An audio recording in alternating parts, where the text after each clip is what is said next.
You support SDPB through friends and with help from Support for SDPB comes from Architecture Incorporated in Sioux Falls and Rapid City, providing clients across the region with creative solutions and proven service. Committed to listen, learn, create, and deliver. There's a place that's still wild, where you can roam the unknown, live the cowboy life, earn the patina, and see the world through mud-colored glasses. Cody Yellowstone, wild forever. Study tourism at Black Hills State University to utilize the local tourism industry as your classroom to gain firsthand experience, relevant on-the-job training, and the direct connection with local employers. Visit bhsu.edu for more information. Education reporting on SDPB is supported by Architecture Incorporated, advocates for education. This is a production of SDPB.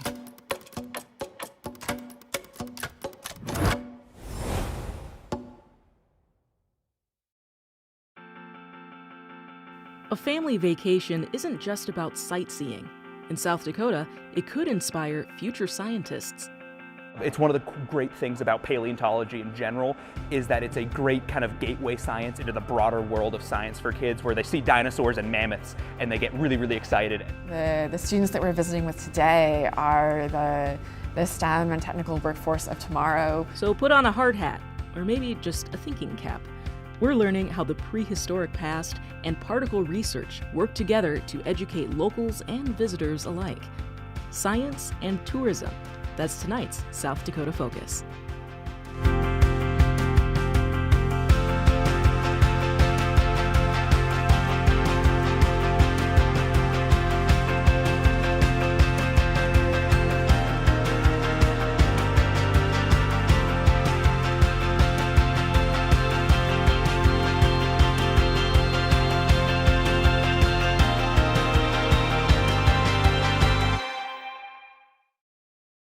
South Dakota Focus is made possible with help from our members. Thank you. And by Black Hills State University and Cody, Wyoming and Yellowstone National Park.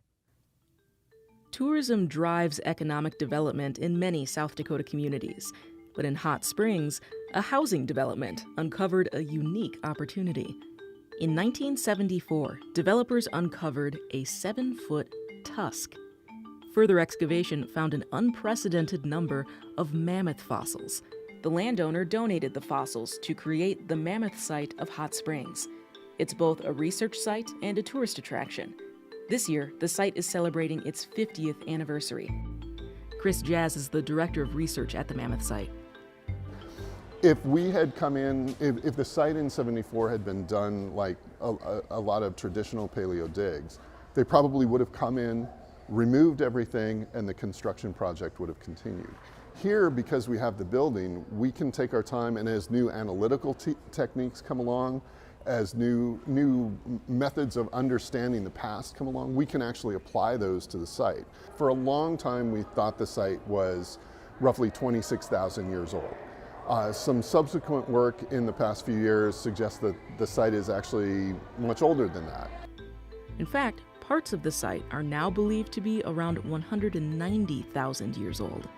That paints a very different picture of the environment and relationships among fossils. Dr. Jazz takes us to the bone bed, where digging continues. But one of the things I love about standing down here is if you look up, the original height of the hill when they started bulldozing was pretty close to where the two beams meet. So you stand down here and you go, wow, if the edges of the sinkhole were up there, and yeah, there would have been times when water was probably overflowing. This was deep. There was a lot of water in here. And you think about being a 20,000 pound animal that doesn't really have a foot structure for climbing, and you're trying to claw your way up. You don't have claws, so you're trying to scoot your way up out of a very slippery walled deposit. It must have been utter chaos and stress for these animals. Even tens of thousands of years later, there's a tinge of sadness to the fate of these giants. So you take the humor where you can. And you were You were mentioning before, this fellow has a name. Napoleon. Yeah. This is Napoleon Bonaparte. I take no responsibility for the names, but yes, this is Napoleon. Actually, Napoleon's one of the more complete mammoths here. So one of the things that we have to consider as we move forward is, do we take things like this out to dig deeper? We know we could. As I would say 30 years ago, the site was very much just this much dig site and this much museum. That balance has shifted a lot. And one of the things that we have to consider when we think about the ongoing digging here is, okay, if we take something like this out, if we take Napoleon out of here, one, we have to have a place to put him, but two, how does that affect the visitor experience coming through here? And that visitor experience is critical to the site's future. As a nonprofit, the majority of the Mammoth site's funding comes from admission fees, gift shop sales, and other visitor-driven dollars. Preston Gable is the Chief Operating Officer of the Mammoth site. He says giving families the opportunity to get in on the action has been one of the site's greatest successes. Our family dig program, we started a couple years ago, has grown tremendously popular, and that happens 4 times a day, and it allows families to dig together in a mock bone bed environment, digging up replicas of our fossils in our actual dirt that came from the bone bed. They learned a plaster jacket, they learned a map, they learn what our scientists do on a daily basis, and it's just a fun hands-on programming that gets everybody involved. The site offers summer classes and other educational programs geared towards kids. Seth Vandenberg is the science education lead at the site.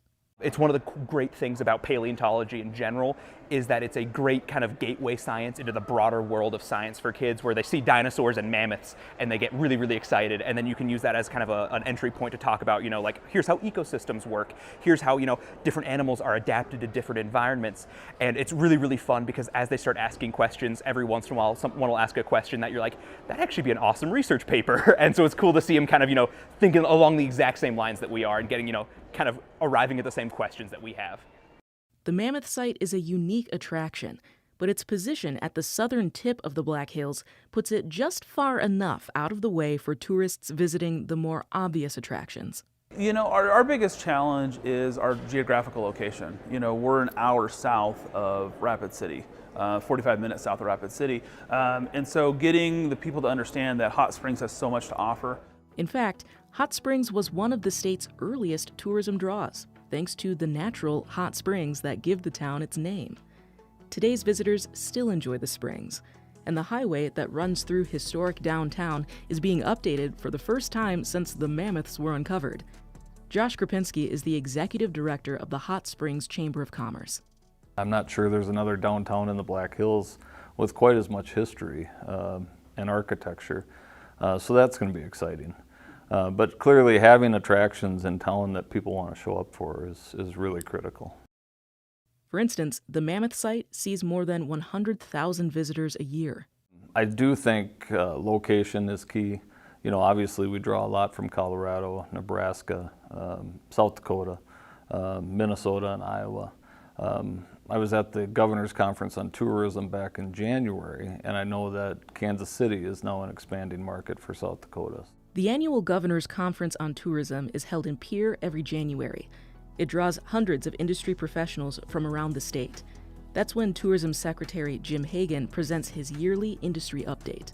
Here are the numbers hot off the press, and they are good and historic. In 2023, we welcomed 14.7 million visitors, an all-time record. Yep, give yourselves a hand. 2023 set another record, just under $5 billion in visitor spending. The wide-ranging economic impact of his industry is what drives Secretary Hagan. Although it's fun, it's a feather in your cap to say, oh yeah, we set another record this year. To us, it's more about the economic impact. I think about the 58,000 citizens, South Dakotans, who are either employed directly or indirectly because of tourism. Tourism is creating $2.2 billion in household income for those South Dakotans. And those are families who are out spending at our local stores, grocery stores, buying new cars, paying mortgages, those sort of things. So that is really what drives us. But just as tourism has a statewide impact, so does the ongoing workforce shortage. It's a struggle that's not specific to Hot Springs. It's everywhere, whether it's the hills or Sioux Falls. I mean, there just seems to be a lack of available workforce. And at the chamber now, we're going to start having conversations as to ways that we can start to alleviate some of that shortage. A similar conversation is happening among state agencies.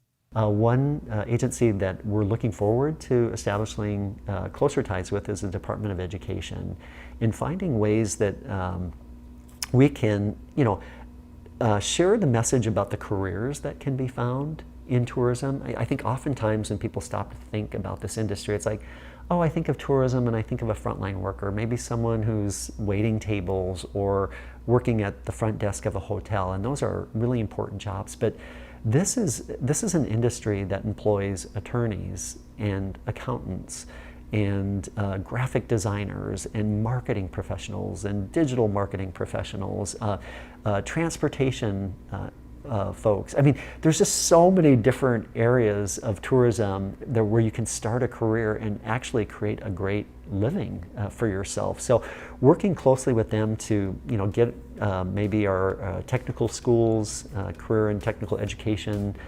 components more ingrained in the industry and to see the possibilities that there are for students. It wouldn't be the first time tourism has partnered with education. In 2020, the Department of Tourism created online lesson plans geared towards K-12 students during the pandemic. Hagan still sees potential for additional online lessons centered on the department's latest stewardship initiative, Forever 605. It encourages respect for the state's natural resources. It's not so outlandish for tourism to partner with educators, considering one of the department's primary demographics.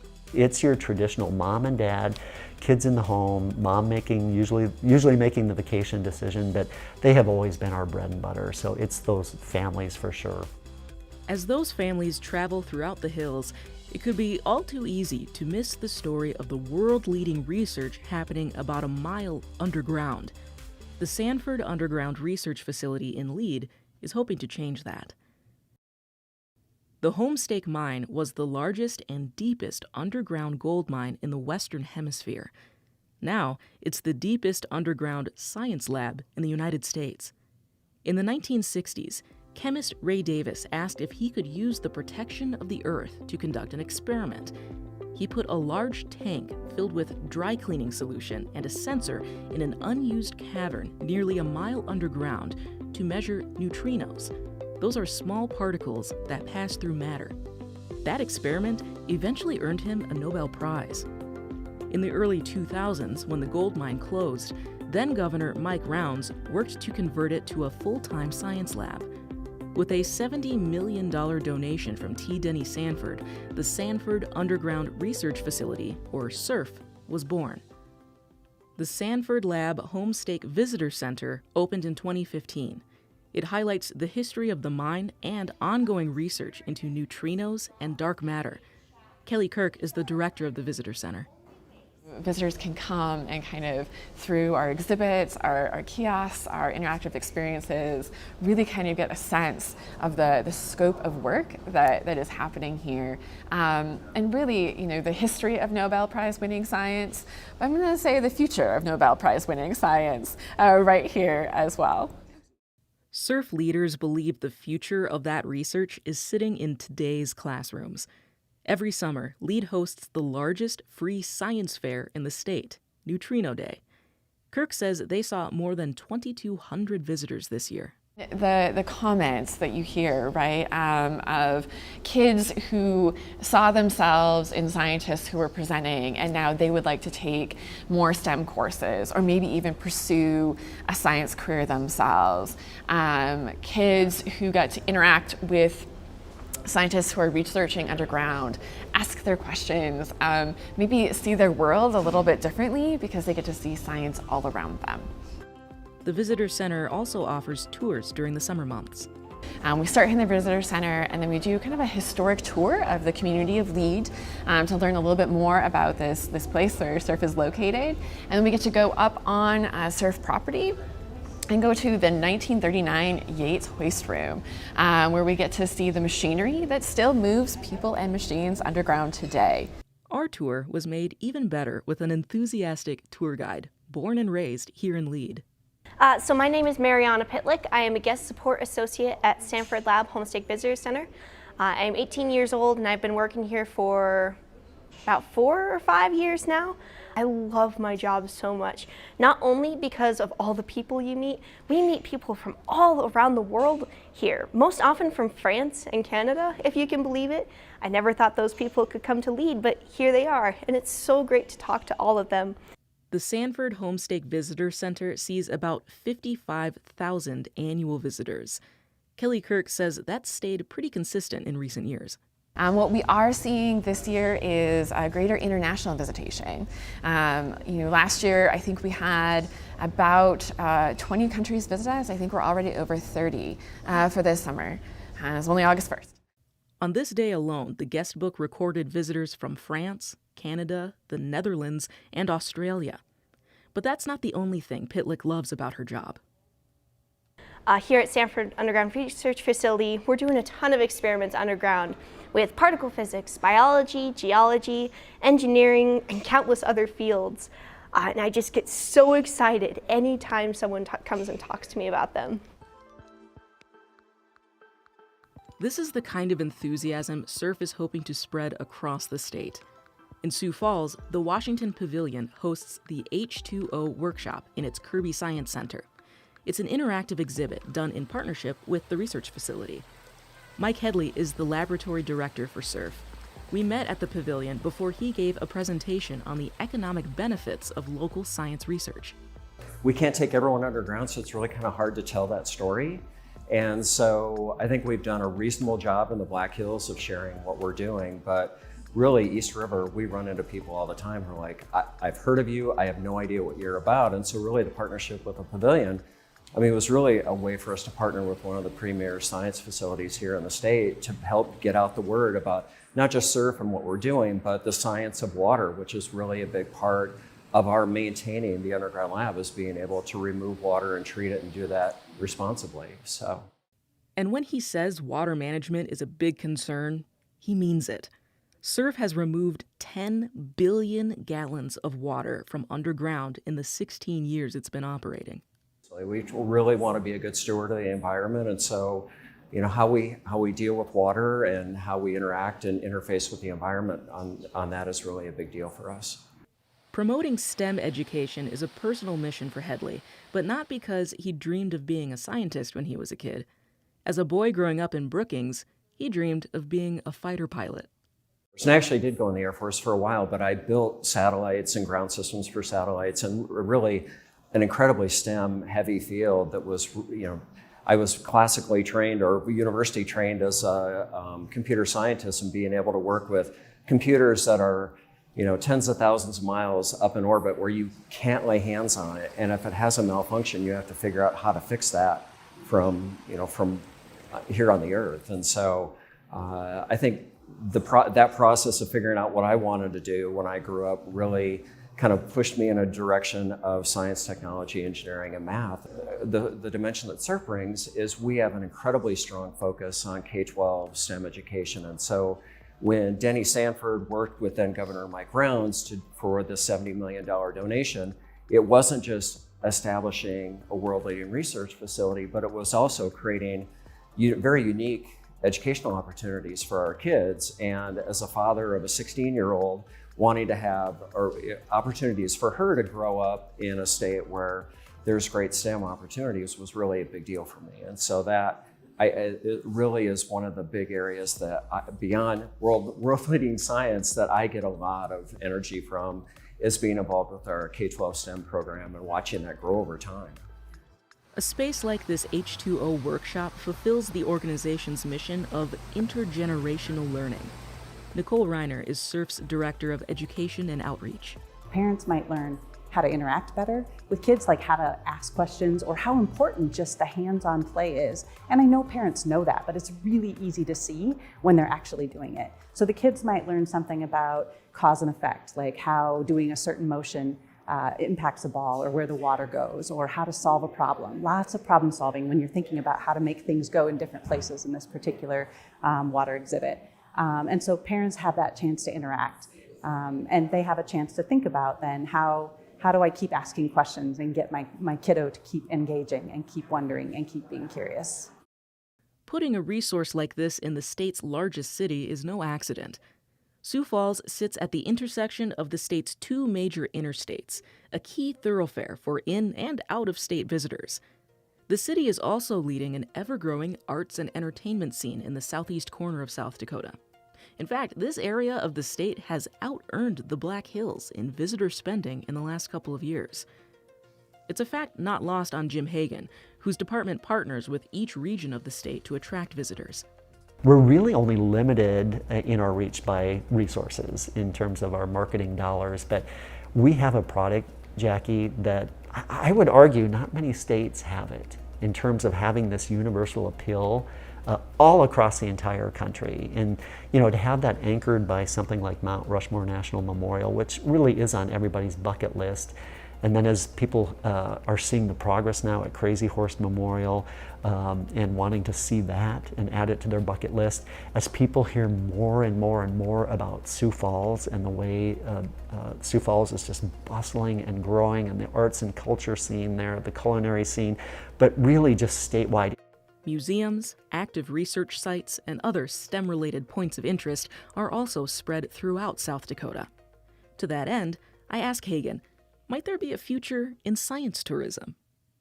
We've got some great hidden gems. We've got a great observatory near Quinn, South Dakota that is phenomenal. And I was there for the first time last summer, and this observatory is great. They have a great tour. They have great telescopes that, whether you're going there at night or during the day, that you can explore space and learn more about astronomy. So.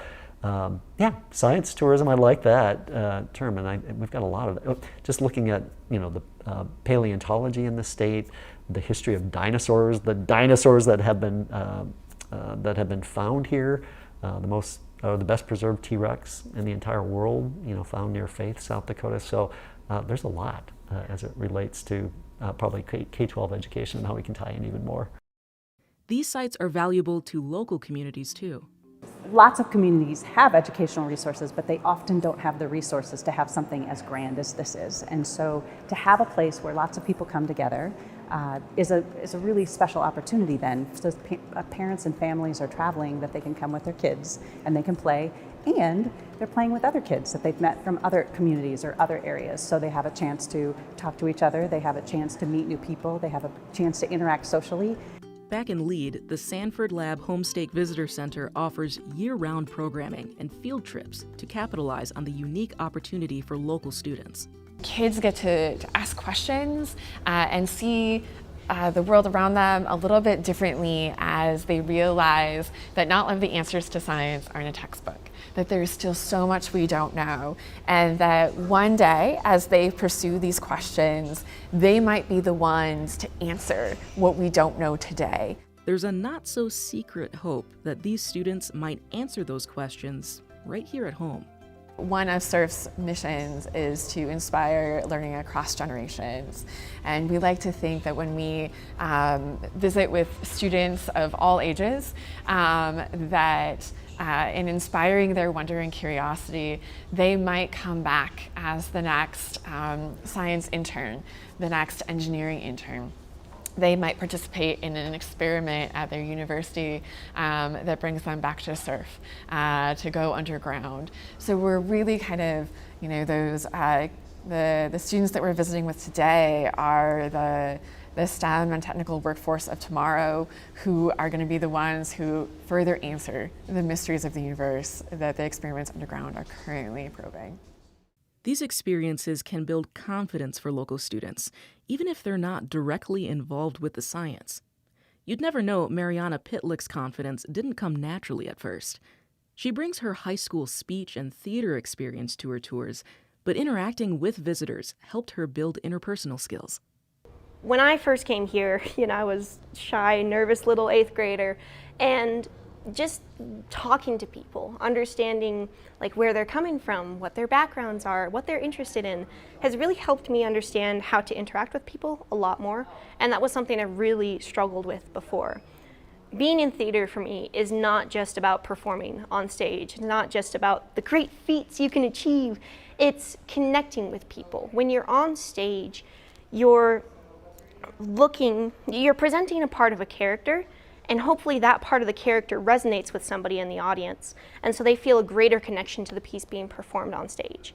That is the reason why I do what I do. While Pitlick invites visitors to consider the mysteries of the universe, underground mysteries of a different kind inspire lead researcher Chris Jazz at the Mammoth site. Turns out, he got his start here as a tour guide. I've been affiliated with this place since I was 21 years old, and I never fail to be inspired when I walk in here and when I talk to people coming through the site. That's actually, I mean, this place shaped my view of what museums can be.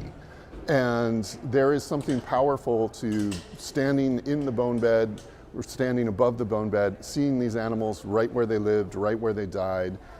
It may sound kind of cheesy, but I do think that there is something inspirational in that strikes an emotional chord that you might not get if you're just looking at a bone on a shelf that's been removed from the field. The researchers at the Mammoth site are working to understand a world tens of thousands of years in the past. But a much more recent history continues to fuel South Dakota tourism today. We'll learn how Western history led to some visitors' favorite haunts next time. I discovered during our tour of surf that paleontologists aren't the only ones with a penchant for puns. This might put you on the spot, and I'm sorry about that, but I want to ask you if you have a favorite pun. A favorite pun? That you include in your tour. In my tour. Oh boy. Honestly, my favorite pun, because I came up with it myself, is, so back in the days of Homestake, Lead suffered from a lot of subsidence. You know, the tunnels grew to such a large size that tunnels would collapse, the entire area above would just sink. It was drastic conditions. Lead City had to be moved around 3 times due to the constant expansion of the open cut. And so one of the solutions they found to this problem was backfilling the tunnels, taking the waste ore, crushing it up, and pumping it back into tunnels they wouldn't use anymore. And I say thank goodness they did that. Before Homestake started backfilling the tunnels, implementing more safety measures, Lead was a pretty shifty place to live.